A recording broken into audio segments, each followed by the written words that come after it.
अस्सलामुअलैकुम viewers, welcome to my another vlog. आज मैं आपको अपने मेरे जिस जो तो जोड़े ने तो अंडे दिए थे उसके बच्चे निकले थे, मैं आपको उस बच्चों के प्रोग्रेस दिखाऊंगा। चलिए स्टार्ट करते हैं।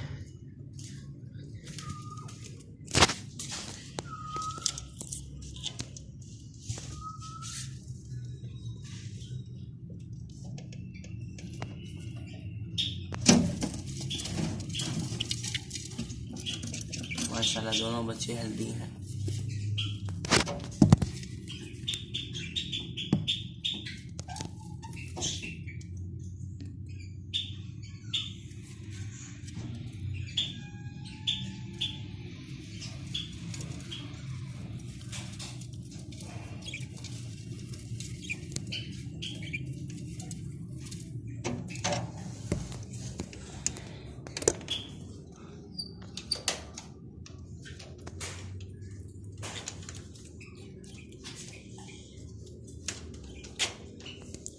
उम्मीद है आपको ये वीडियो पसंद आई होगी, और अगर आपको वीडियो पसंद आई तो इस वीडियो को लाइक करें, और अगर आपने हमारे चैनल को सब्सक्राइब नहीं किया तो आप सब्सक्राइब करें।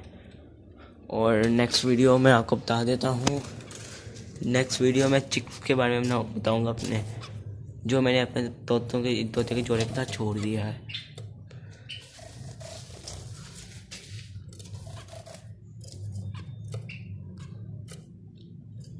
इनकी प्रोग्रेस कैसे जा रही है, इन्होंने अंडे दिए हैं कि नहीं दिए, वो मैं आपको नेक्स्ट वीडियो में दिखाऊंगा।